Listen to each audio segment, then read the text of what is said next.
ಕೋಡಳ್ಳಿ ಚಂದ್ರಶೇಖರ್ ಬಣದ ರಾಜ್ಯ ಪ್ರಧಾನ ಕಾರ್ಯದರ್ಶಿಯಾದ ವೀರಭದ್ರ ಸ್ವಾಮಿಯವರೇ, ಜಿಲ್ಲಾ ಪ್ರಧಾನ ಕಾರ್ಯದರ್ಶಿಯಾದಂಥ ಬೈರಾರೆಡ್ಡಿ ಅವರೇ, ನನ್ನ ಸಂಘಟನೆ ಮಾತಾಡೋಕ್ಕೆ ನಿನ್ನನ್ನು ನಾಲಿಗೆ ಇದೆಯಾ? ಯಾವ ಮುಖ ಇಟ್ಕೊಂಡು ಮಾತಾಡ್ತೀಯಾ? ರೈತ ಸಂಘಟನೆ ಹೆಸರು ಹೇಳ್ಕೊಂಡು ಇಡೀ ದೇಶಾದ್ಯಂತ ಮಾನ ಮರ್ಯಾದೆ ನಿಮ್ಮ ಕೋಡಳ್ಳಿ ಚಂದ್ರಶೇಖರ್ ಅವರ ಹಿನ್ನೆಲೆ ಏನು, ನಿಮ್ಮ ಹಿನ್ನೆಲೆ ಏನು ಅಂತೇಳಿ, ನಿಮ್ಮ ಯೋಗ್ಯತೆ ಏನಂತೇಳಿ ನನಗೆ ಚೆನ್ನಾಗಿ ಗೊತ್ತಿದೆ. ನನ್ನ ಬಗ್ಗೆ ಮಾತಾಡಬೇಕಾದ್ರೆ ನೀನು ನಾಲಿಗೆ ಹಿಡಿದಾಡಿಕೋ. ಒಬ್ಬ ಮಾಜಿ ಸ್ಪೀಕರ್ ರಮೇಶ್ ಕುಮಾರ್ ಅವರ ಗುಲಾಮರಾಗಿ ಅವರ ಕೈ ಕೆಳಗೆ ಕೆಲಸ ಮಾಡೋ ನಿನ್ನ ಸಂಘಟನೆ ಬಗ್ಗೆ ನೀನು ನನ್ನ ಬಗ್ಗೆ ಮಾತಾಡ್ತೀಯ? ನಿನಗೆ ನಾಚಿಕೆ ಮಾನ ಮರ್ಯಾದೆ ಇಲ್ಲ ಅಂದ್ರೆಯಾ? ಅಲ್ಲ, DCC ಬ್ಯಾಂಕ್ ನಿಮ್ಮ ಅಪ್ಪಂದ, ಹೋರಾಟ ನಿಮ್ಮ ಅಪ್ಪಂದ. ಸಂವಿಧಾನದ ಅಡಿಯಲ್ಲಿ ನಾನು ಕೆಲಸ ಮಾಡ್ತಾ ಇರೋದು. ಯಾರಪ್ಪನ ಕೆಲಸ ಎಲ್ಲ ಮಾಡ್ತಾಲ್ಲೋ ಅಪ್ಪ, ಕೇಳ್ಕೊ ಕರೆಕ್ಟಾಗಿ. ನಾನು ನಿನಗೆ ಎಚ್ಚರಿಕೆ ಕೊಡ್ತಾ ಇದ್ದೀನಿ. ಏನು 9ನೇ ತಾರೀಕು ಅರಬೆತ್ತಲೆ ನಾನು ಮಾಡ್ತೀನಿ ಅಂತ ಹೇಳಿದ್ದೀನಿ. ನನಗೆ ತಾಕತ್ತಿದೆ, ನಾನು ಮಾಡ್ತೀನಿ. ನಿನಗೆ ತಾಕತ್ತಿದ್ರೆ ನನ್ನ ವಿರುದ್ಧ ಹೋರಾಟ ಮಾಡು. ಪತ್ರಿಕೆ ಹೇಳಿಕೆ ಕೊಟ್ಕೊಂಡು ಕೆಲಸ ಮಾಡೋದಲ್ಲ ರೀ ವೀರಭದ್ರ ಸ್ವಾಮಿ ಅವರೇ, ಬೈರಾರೆಡ್ಡಿ ಅವರೇ. ನೀನು ಕೊಟ್ಟರು 15 ಕೋಟಿ ತಾನೆ, 20 ಕೋಟಿ ತಾನೆ? ಎಷ್ಟು ಕೋಟಿ ಲಾಸ ಮಾಡಿದ್ಯಾ ನೀನು? ಎಷ್ಟು ತಿಂದಿದೆಯಾ ನೀನು? ಎಷ್ಟೇ ತಿಂದಿದೆಯಾ ನೀನು ನಿನ್ನ ಸರ್ಕಾರ ಬ್ಯಾಂಕಲ್ಲಿ? ಯಾಕೆ ಬ್ಯಾಂಕ್ಗೆ ಚುನಾವಣೆ ಮಾಡಬೇಕಂತೇಳಿ ಚುನಾವಣೆ ಬಗ್ಗೆ ಮಾತಾಡಿ ಹೋಗ್ತೇನೆ ನಿಮಗಿಲ್ವಾ? ನಿಮ್ಮ ರಮೇಶ್ ಕುಮಾರ್ ಬಂದು ಚುನಾವಣೆ ನಡೆಸಬಾರ್ದು ಅಂತ ಹೇಳ್ತಾ ಇದ್ದಾನಲ್ಲ, ಅದ್ರ ಬಗ್ಗೆ ಮಾತಾಡಿ ಹೋಗ್ತೇನೆ ನಿಮಗಿಲ್ಲ? ನೀನು ಅರಣ್ಯ ಭೂಮಿ ಬಗ್ಗೆ ಮಾತಾಡ್ತೀಯಲ್ಲ, ನೀನು ಯಾವ ನಾಯಕನಯ್ಯ? ನೀನು 4 ಎಕರೆ ಹಾಕ್ಕೊಂಡು ಅರಣ್ಯ ಭೂಮಿನ ಅಲ್ಲ, ರೈತ ಪರ ಹೋರಾಟ ಮಾಡೋನೇ ನೀನು 4 ಎಕರೆ ಹಾಕ್ಕೊಂಡಿದ್ದೀಯ. ನಾಚಿಕೆ ಆಗಲ್ಲ ನಿನಗೆ? ನೀನು ನನ್ನ ಬಗ್ಗೆ ಮಾತಾಡ್ತೀಯ? ಸೋದರಂತೆ ಹಿನ್ನೆಲೆ ಏನಂತೆ? ನಿನ್ನ ಬಾಯಲ್ಲಿ ನಾನು ಹಿನ್ನೆಲೆ ಕೇಳೋದಿಲ್ಲ. ನಿನಗೆ ತಾಕತ್ತಿದ್ದೆ ಬಾ, ಮುಖಾಮುಖಿ ಚರ್ಚೆ ಮಾಡೋಣ. ಅದನ್ನು ಬಿಟ್ಟು ಅದಕ್ಕುಂಟು ಇದಕ್ಕುಂಟು ನಮ್ಮ ತಾಲೂಕಲ್ಲಿ ನಾನು ಅದೇ ಕ್ಷೇತ್ರದಲ್ಲೇ ಓಟ್ ಹಾಕೋನು, ಅದೇ ಕ್ಷೇತ್ರದಲ್ಲಿ ಹುಟ್ಟಿರೋನು, ಕೋಲಾರ ಜಿಲ್ಲೆಯಲ್ಲಿ ಹುಟ್ಟಿರೋ. ನಾನೇನು ಪಾಕಿಸ್ತಾನದಿಂದ ಬಂದಿಲ್ಲ. ಅಲ್ಲ, ಪಾಕಿಸ್ತಾನ ಬಂದಿಲ್ಲ ವೀರಭದ್ರ ಸ್ವಾಮಿ. ಬೈರಾರೆಡ್ಡಿ, ನಾನು ಪಾಕಿಸ್ತಾನದಿಂದ ಬಂದಿಲ್ಲ. ಪತ್ರಿಕಾಗೋಷ್ಠಿ ಮಾಡೋ ಮುಖ್ಯವಾಗಿ ಏನು ಮಾಡ್ಬೇಕು ಅದಕ್ಕೆ ಕರ್ಕೋ. ನನ್ನ ಬಗ್ಗೆ ಮಾತಾಡ್ಬೇಕಾದ್ರೆ ನಾಲ್ಗೆ ಬಿಗಿ ಹಿಡ್ಕೊಂಡು ಮಾತಾಡೋ. ನಿಂಗೆ ತಾಕತ್ತಿದ್ರೆ ನಾನು 9ನೇ ತಾರೀಕು ಬೆತ್ತಲೆ ಮಾಡ್ತಾಯಿದ್ದೀನಿ. ರಮೇಶ್ ಕುಮಾರ್ ಹೋರಾಟ, ರಮೇಶ್ ಕುಮಾರ್ ಅರಣ್ಯ ಒತ್ತುವರಿ ತಿರುಗೊಳಿಸೋಕೆ ಮಾಡ್ತಾಯಿದ್ದೀನಿ. ಬಳ್ಳಾಟಿರ್ ಅರಣ್ಯ ಭೂಮಿ ಒತ್ತುವರಿ ಮಾಡ್ತಾಯಿದ್ದೆ. ತಾಕತ್ತಿದ್ದೆ ನನ್ನ ವಿರುದ್ಧ ಬಾ ಕೂತ್ಕೋ. ನಿನ್ನ ತಾಕತ್ತಿದ್ದಪ್ಪ, ಸವಾಲು ಆಗ್ತಾಯಿದ್ದೀನಿ ನಿನಗೆ. ಏನು ಕೋಡಳ್ಳಿ ಬರ್ತಾನಂತೆ, ಇಲ್ಲೇನೋ ಮಾಡ್ತಾನಂತೆ? ಏನೂ ಮಾಡಲ್ಲ ನೀನೇನು ಮಾಡಲ್ಲ. ನಾನು ಪ್ರತಿ ತಾಲೂಕಲ್ಲೂ ಮಾಡ್ತೀನಿ, ಪ್ರತಿ ನಿಮಿಷಕ್ಕೂ ಮಾಡ್ತೀನಿ. ನಿನಗೆ ಯೋಗ್ಯತೆ ಇಲ್ಲ. ನಿಮ್ಮ ಮನೆಯಲ್ಲಿರೋ ನೀನೇನು ಫಸಲ್ ಭೀಮಾ ನೀನು ಒಬ್ಬನೇ ಕಳಿಸಿಲ್ಲ. ಅದ್ರ ಹೋರಾಟ ಪ್ರತಿಫಲ ನಮ್ಮದು ಐತೆ. ಅಲ್ಲ, ನಂದು ಐತೆ. ಅದರಲ್ಲಿ ರೈತ ಸಂಘದಲ್ಲಿ ನಂದು ಐತಪ್ಪ. ನೀನು ಒಬ್ಬನೇ ಹೋರಾಟ ಮಾಡಿ ಏನು ಫಸಲ್ ಭೀಮಾ ಕೊಡಿಸಿಲ್ಲ. ನೂರಾರು ರೈತರಿಗೆ ಚೆನ್ನೈ ಕಾರಿಡಾರ್ ಇರ್ಬೋದು, ಭೂಮಿ ಕಳ್ಕೊಳ್ಳೋ ರೈತರಿಗೆ ಕೋಟ್ಯಾಂತರ ರೂಪಾಯಿ ಪರಿಹಾರ ಕೊಡ್ಸಿರೋದು ನಾವು. ನೀನೇನು ಕೊಡಿಸಿಲ್ಲ. ಬ್ಯಾಂಕ್ ಸಾಲ ಮನ್ನಾ ಮಾಡ್ತಿರೋದು ನಾವು. ನಿನ್ನ ಬಗ್ಗೆ ಬಂದು ನೀನು ಕೋಡಳ್ಳಿ ಚಂದ್ರಶೇಖರ್ ಬಣ ಆದ್ರೇನು, ಇನ್ನೊಬ್ಬನ ಬಣ ಆದ್ರೇನು, ನಿನ್ನ ಕಾಲಗಳ ಹತ್ರ ಬಂದು ನಾನು ವರದಿ ಕೊಡ್ಬೇಕಂತೇಳಿ ನಿನ್ನ ಮನೇಲಿ ಇಲ್ಲಲ್ಲೇ. ನಿನ್ನ ಮನೆ ನಾಯಿ ಅಲ್ಲಪ್ಪ. ನೀನು ನನ್ನ ಸಂಘಟನೆ ಬಗ್ಗೆ ಆಗಲಿ, ನಾರಾಯಣಗೌಡರ ಸಂಘಟನೆ ಬಗ್ಗೆ ಆಗಲಿ ಮಾತಾಡೋವಾಗ ಎಲುಬಿಲ್ಲದ ನಾಲಿಗೆ ಅಂತ ನಾಲಿಗೆ ಹಿಡ್ಕೊಂಡು ನ್ಯಾಯವಾಗಿ ಮಾತಾಡೋಕೆ ಕಲ್ಕೊ. ಅರಣ್ಯ ಭೂಮಿಗೆ ಒತ್ತುವರಿ ತರಿಸುವಾಗ ಈ ಅಪ್ಪ ಬಂದು ಅಡ್ಡಾಕ್ಬಿಟ್ನಂತೆ, ಬಿಡಿಲ್ಲ ಅಂತೆ. ಅಲ್ಲಯ್ಯ, ನಿನ್ನ ತಾಕತ್ತು, ನಿಮ್ಮ ಯೋಗ್ಯತೆ ಏನಂತ ನಮ್ಗೆ ಚೆನ್ನಾಗಿ ಗೊತ್ತಿದೆ. ನಿಮ್ಮ ಯೋಗ್ಯತೆ ಏನಂತ ಗೊತ್ತಿದೆ. ಅಷ್ಟು ಜನ ರೈತರದ್ದು ಭೂಮಿ ತೆರವುಗೊಳಿಸಿದ್ರಲ್ಲ, ಒಂದು ಇಂಚು ಉಳಿಸ್ಕೊಳಕಾಯ್ತೆ ನಿನಗೆ? ಮಾಡಿಕೊಟ್ಟೆ ನೀನು? ಬರೀ ಪತ್ರಿಕೆ ಹೇಳ್ಕೊಡೋದಲ್ಲ. ನನ್ನ ಹೋರಾಟ, ನನ್ನ ಅಕ್ಕಯ್ಯ ಬಾಬಾ ಸಾಹೇಬ್ ಅಂಬೇಡ್ಕರ್ ನೀಡಿರುವಂಥ ಸಂವಿಧಾನದಲ್ಲಿ ನಾನು ಬದುಕ್ತಾ ಇದ್ದೀನಿ. ನಿಮ್ಮ ಕೋಡಳ್ಳಿ ಚಂದ್ರಶೇಖರ್ ನೆರಳಲ್ಲಿ ನಾನು ಬದುಕ್ತಾ ಇಲ್ಲ. DCC ಬ್ಯಾಂಕೇ ನಿಮ್ಮ ತಾತಂದ. DCC ಬ್ಯಾಂಕ್ ಉಳಿಬೇಕಾದ್ರೆ ಹೋರಾಟ ಮಾಡ್ತಾರೆ ನಾವು, ನೀವಲ್ಲ. ತಿಂದು ತೇಗಿರೋದು ನೀನು ಬೈರಾರೆಡ್ಡಿ. ನೀನು ಯಾವ UPI ಇದಕ್ಕೆ ಹಾಕಿದ್ಯಾ ಅಧ್ಯಕ್ಷನು? ಯಾವ ಸರ್ಕಾರ ಬ್ಯಾಂಕಲ್ಲಿ ಇದೆಲ್ಲಿದೆಯಾ? ಕಸಬಾದಲ್ಲಿ ಎಷ್ಟು ತಿಂದಿದ್ಯಾ ನೀನು? ಹೇಳ್ಬೇಕಾ?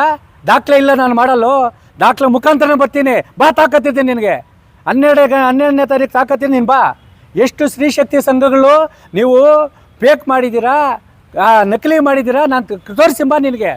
ನೀನು DCC ಬ್ಯಾಂಕ್ ಉಳಿಸೋ ಬಗ್ಗೆ ಮಾತಾಡ್ತೀಯಾ? ನೀನು ನನ್ನ ಬಗ್ಗೆ ಮಾತಾಡ್ತೀಯಾ?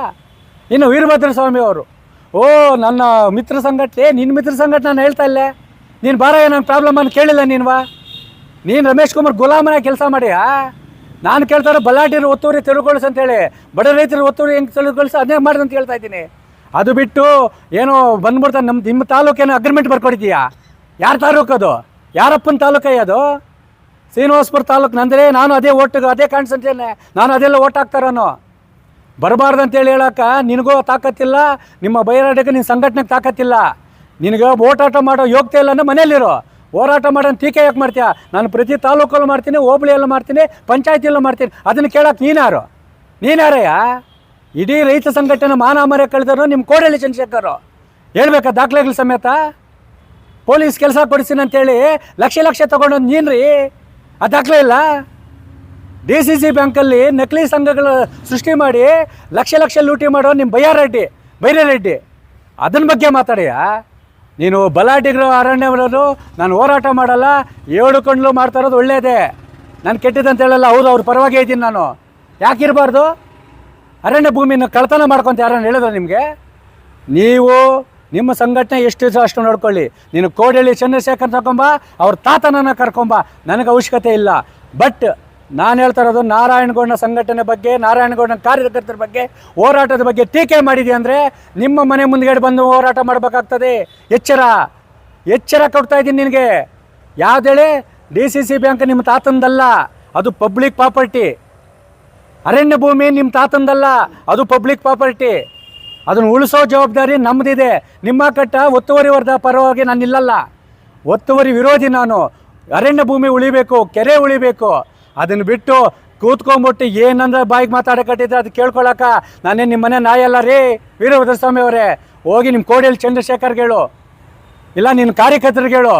ನನ್ನ ಹೋರಾಟದ ಬಗ್ಗೆ ಟೀಕೆ ಮಾಡಿ ನನ್ನ ಹೋರಾಟ ಎತ್ತಿಕ್ತೀನಿ ಅಂತೇಳಿ ಬಂದರೆ ನಿಂಗೆ ತಾಕತ್ತಿದ್ರೆ ಚಾಲೆಂಜ್ ಆಗಿ ಚಿಟಿಕೆ ಹಾಕಿ ಹೇಳ್ತಾ ಇದ್ದೀನಿ. ಬಂದು 9ನೇ ತಾರೀಕು ತಾಲೂಕು ಆಫೀಸ್ ಮುಂದೆ ಬೆತ್ತಲೆ ಮಾಡ್ತೀನಿ. 12ನೇ ತಾರೀಕು DCC ಬ್ಯಾಂಕ್ ಹತ್ರ ಪರಿಕೆ ನಾಯಿಗಳ ಸಮೇತ ಹೋರಾಟ ಮಾಡ್ತೀನಿ. ತಾಕತ್ತಿದ್ದೆ ಬಾ ನೀನು ನೋಡೋಣ. ನೀನು ದಾಖಲೆ ಇಲ್ಲ, ನನ್ನ ದಾಖಲೆ ಕೇಳಕ್ಕೆ ನೀನಾರು ತಿಂದಿರೋ ನಿನ್ನ ಬಗ್ಗೆ ನಾನು ಯಾಕೆ ಹೇಳಬೇಕು? ನಿನಗೆ ಯಾಕೆ ದಾಖಲೆ ಕೊಡಬೇಕು? ಎಚ್ಚರ. ಕೋಡಳ್ಳಿ ಚಂದ್ರಶೇಖರ್ ಬಣದ ವೀರಭದ್ರ ಸ್ವಾಮಿಯವರೇ, ನಿಮ್ಮ ಕಾರ್ಯದರ್ಶಿ ಬೈರಾಡೆಯವರೇ ಎಚ್ಚರ ಕೊಡ್ತಾ ಇದ್ದೀನಿ. ನನ್ನನ್ನು ಕೆಣಕ್ಕೆ ಹಾಕೋಬೇಡಿ, ನನ್ನ ಸಂಘಟನೆ ತಂಟೆಗೆ ಬರಬೇಡಿ. ನನ್ನ ಸಂಘಟನೆ ನಾನು ಬಂದು ಕೆಣಕಿದ್ದೆ ಅಂದರೆ ನಿನಗೆ ಮುಂದೆ ಏನು ಮಾಡಬೇಕಂತ ಗ್ಯಾರಂಟಿ ಹೇಳ್ತಾ ಇದ್ದೀನಿ. ನಿನಗೆ ಎಚ್ಚರಿಕೆ ಕೊಡ್ತಾ ಇದ್ದೀನಿ. ಏನಿವತ್ತು ಶ್ರೀನಿವಾಸಪುರದಲ್ಲಿ ಪಾಪ ಪತ್ರಿಕೆ ಘೋಷಣೆ ಮಾಡ್ತಾ ಇದ್ದಾರೆ ನಮ್ಮ ವೀರಭದ್ರ ಸ್ವಾಮಿ, ಕೋಡಳ್ಳಿ ಚಂದ್ರಶೇಖರ ಬಣ್ಣದ ವೀರಭದ್ರ ಸ್ವಾಮಿ. ಸಂವಿಧಾನದಲ್ಲಿ ನಾವು ಹುಟ್ಟಿದ್ವಿ, ಇದೇ ಕೋಲಾರ ಜಿಲ್ಲೆಯಲ್ಲಿ ಹುಟ್ಟಿ ಇದೇ ಕೋಲಾರ ಜಿಲ್ಲೆಯಲ್ಲೇ ಬೆಳೆದಿರೋದು ನಾವು. ನೀನು ನಾಲ್ಗೆ ಮೇಲೆ ಎಮ್ಗೆ ಇಲ್ಲ, ನಾಲ್ಗೆ ಏನೋ ಮಾತಾಡ್ತದೆ ಅಂತ ಹೇಳಿ ಮಾತಾಡಬೇಡ. ಎಲ್ಲಿ ಬೇಕಾದರೂ ಹೋರಾಟ ಮಾಡಬೇಕು ಅನ್ನೋದು ಹಕ್ಕು ನಮಗಿದೆ. ಯಾವತ್ತಾದರೂ DCC ಬ್ಯಾಂಕ್ದು ಧ್ವನಿ ಎತ್ತಿದೆಯಾ ನೀನು? ಹೋರಾಟ ಮಾಡ್ತಾರೆ ನಾವು. 9 ಕೋಟಿ ಹಗರಣ ಆಗಿ ಹಿಡಿದುಕೊಟ್ಟವ್ರು ನಾವು. ಅದನ್ನು ಧ್ವನಿ ಎತ್ತಿ ಈಚೆಗೆ ಕೇಳಿದವ್ರು ನಾವು. ಎಷ್ಟು ರೈತರು ಜಮೀನು ಒತ್ತುವರಿನ ಉಳಿಸ್ಕೊಟ್ಟಿದ್ದೇವೆ ಸ್ವಾಮಿ. ನೀನು ಮಾತಾಡೋಕ್ಕೆ ಮುಂಚೆ, ನಮ್ಮ ಸಂಘಟನೆ ಬಗ್ಗೆ ಮಾತಾಡೋಕ್ಕೆ ಮುಂಚೆ ನಿನಗೆ ಇದಿರಬೇಕು, ಮಾನ ಮರ್ಯಾದಿರಬೇಕು. ನೀನು ಎಲ್ಲಿಂದ ಬಂದೆ, ಎಲ್ಲಿಂದ ಹೋಗಿದೆ ಅಂತ ಎಲ್ಲರಿಗೂ ಗೊತ್ತಿದೆ. ಅದು ಬಿಟ್ಬಿಟ್ಟು ನಮ್ಮ ಹತ್ರ ತಿಂದು ನಮ್ಮ ಹತ್ರ ಬೆಳೆದು ಹೋಗಿರೋ ನಿಂದು ಎಷ್ಟಿದೆ ಅಷ್ಟು ಮಾತ್ರ ತೊಳ್ಕೊಬೇಕು, ಬೇರೆದೆಲ್ಲ ಮಾತಾಡಬಾರ್ದು. ಅವನು ಯಾರು ಇನ್ನೊಬ್ರು ಹೇಳ್ತಾ ಇದ್ದಾನೆ DCC ಬ್ಯಾಂಕಲ್ಲಿ ಏನು ಹಗರಣ ಆಗಿಲ್ಲ ಅಂತ. ಹಗರಣ ಆಗದಿರೇ ಕೋಟಿಗಳು ಲೂಟಿ ಆಯಿತಾ? ಕೋಟಿ ಲೂಟಿ ಆಯಿತಾ? ಮಾತಾಡೋಕ್ಕೆ ಮುಂಚೆ ಫಸಲು ಭೀಮಾ ಯೋಜನೆದು ನೀನೊಬ್ಬನೇ ಹೋರಾಟ ಮಾಡಿಲ್ಲ, ನಿರಂತರವಾಗಿ ಹೋರಾಟ ಮಾಡಿರೋರು ನಾವು. ನೀನೊಬ್ಬನೇ ಮಾಡಿಲ್ಲ, ನಾವು ಮಾಡಿದ್ದೀವಿ. ಎಷ್ಟು ಹೋರಾಟ ಮಾಡಿದ್ದೆ ನೋಡೋಣ. ನಾವೆಷ್ಟು ಮಾಡಿದ್ರಿ, ಎಷ್ಟು ರೈತರಿಗೆ ಅನುಕೂಲ ಮಾಡಿಕೊಟ್ಟಿದ್ದೀರಿ ಅಂತ ನಾವು ಹೇಳ್ತೀವಿ. ಪೇಸು ತಾಕತ್ತಿದ್ರೆ ಬಾ, ಪೇಸ್ಟ್ ಮಾತಾಡೋಣ. ನಾವು ಅರೆಬೆತ್ತಲಾದರೂ ಮಾಡ್ತೀವಿ, ನಿಕ್ಕವರು ಬಟ್ಟೆಗೆ ಬಿಚ್ಚಾಕ್ಬಿಟ್ಟಾದರೂ ಮಾಡ್ತೀವಿ. ನೀನು ಕೇಳೋಕೆ ನಿನಗೆ ಹಕ್ಕಿಲ್ಲ. ನಿನ್ನ ಹೋರಾಟ ನಿಂದು, ನನ್ನ ಹೋರಾಟ ನಂದು, ಆಯಿತಾ? ಅದು ಬಿಟ್ಬಿಟ್ಟು ನಮ್ಮ ಬೇರೆ ಸಂಘಟನೆಗಳವರು ಇದಕ್ಕೋಸ್ಕರ ಮಾಡ್ಕೊತವ್ರೆ ಅಂತೆಲ್ಲ ಮಾತಾಡೋದು ಬಿಟ್ಟು, ಇದೇ ಲಾಸ್ಟ್ ಕೊನೆ. ನಮ್ಮ ಸಂಘಟನೆ ಬಗ್ಗೆ ನೀನೇನೋ ಮಾತಾಡೋಕ್ಕೆ ಮುಂಚೆ ಯೋಚನೆ ಮಾಡಿ ಮಾತಾಡಬೇಕು. ನಿಂದು ಎಷ್ಟಿದೆ ಅಷ್ಟು ತೊಳ್ಕೊ. ನಿಮ್ಮ ಸಂಘಟನೆ ಬಗ್ಗೆ ನಾವು ಮಾತಾಡ್ತಾ ಇದ್ದೀರಾ? ಏನಾದರೂ ಮಾತಾಡ್ತಾ ಇದ್ರೆ ಹೇಳಿ. ನಿನಗೂ ಹಕ್ಕಿದೆ ಹೋರಾಟ ಮಾಡೋಕ್ಕೆ, ನೀನು ಮಾಡ್ಕೊ. ನನಗೂ ಹಕ್ಕಿದೆ, ನಾನು ಮಾಡ್ಕೊತೀನಿ. ನಾನು ಪಾಕಿಸ್ತಾನದಾಗ ಏನು ಮಾಡ್ತಾಯಿಲ್ಲ, ಇದೇ ಭಾರತ ದೇಶದಲ್ಲೇ ಮಾಡ್ತಾ ಇರೋದು. ನಮಗೆ ಕೊಟ್ಟಿರೋ ಬಾಬಾ ಸಾಹೇಬ್ ಅಂಬೇಡ್ಕರ್ ಸಂವಿಧಾನದ ಅಡಿಯಲ್ಲೇ ನಾವು ಮಾಡ್ತಾ ಇರೋದು. ಮಾತಾಡೋಕ್ಕೆ ಮುಂಚೆ ಎಚ್ಚರವಾಗಿ ನಮ್ಮ ಬಗ್ಗೆ ಮಾತಾಡೋದು ನಿಲ್ಲಿಸಿ. ಇಲ್ಲವಾದರೆ ನಿಮ್ಮ ಮನೆ ಮುಂದೆನೇ ಹೋರಾಟ ಮಾಡಬೇಕಾಗ್ತದ. ವೀರಭದ್ರ ಸ್ವಾಮಿ ನಿಮ್ಗೆ ಎಚ್ಚರಿಕೆ ನೀಡ್ತಾ ಇದ್ದೀವಿ.